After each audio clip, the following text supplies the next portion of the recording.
All right, guys, so today we're going to be talking about how to fix these little drywall holes here.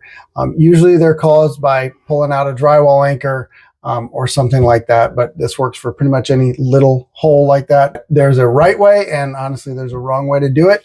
If you do it the wrong way and just fill it with mud, you're going to have indentations left over, and it's not going to look right. So I'm going to go over how to properly do this. Now, as I was saying, a lot of people will just take this, put some mud in there, put some spackle. There's a few things we want to do before that. First, let's go ahead and scrape this and get all the loose drywall off. Just kind of get that out of there. Otherwise, that's going to end up being torn drywall paper, and you're going to have to fix that a different way, and it'll end up bubbling on you. So go ahead and scrape those off.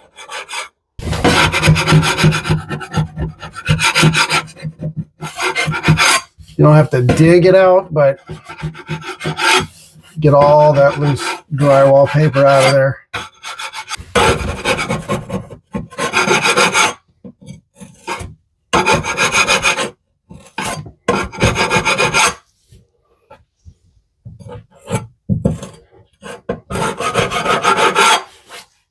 Now, what I'm going to do here is a little bit different than some other people out there.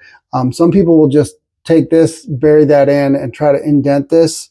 The challenge with that is you really don't get any mud or any spackle or anything in there, and that spackle will hold all that paper in there. So you want a little bit inside of it. So what I like to do is go ahead and fill it first. And again, drywall mud is fine here. You have to fill it all the way up. Then what I want to do, take the butt of my knife here and just kind of turn it there and push and make an indentation. It doesn't have to be real deep. We're not trying to make the hole bigger necessarily.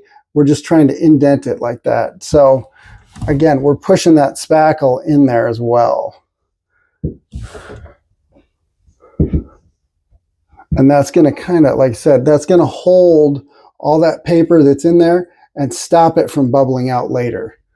So now we can go back over, take our spackle, and you can put it in there flush. It will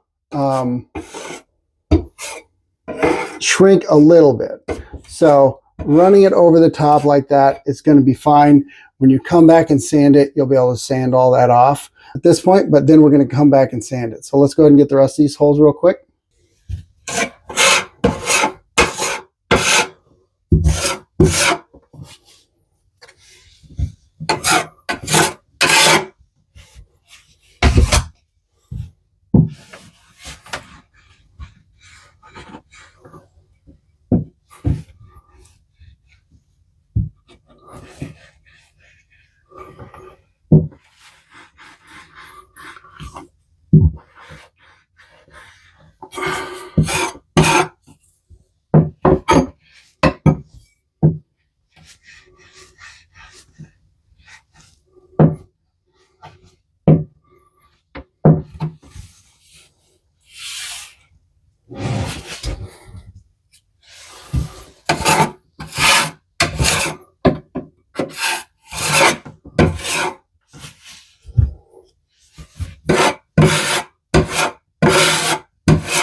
Now, like I said, I don't mind so much leaving that there because spackle's easy to sand, but you can build it up a little bit.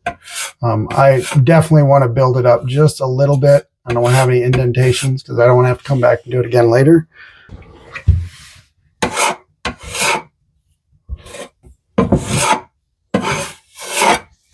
So now we got our holes filled, and when they get sanded, they will be flush.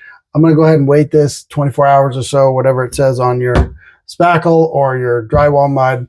Give it a day or so. Come back, sand it, smooth, and then you can paint it, do whatever you need to do, and it'll look perfect. You won't notice it at all.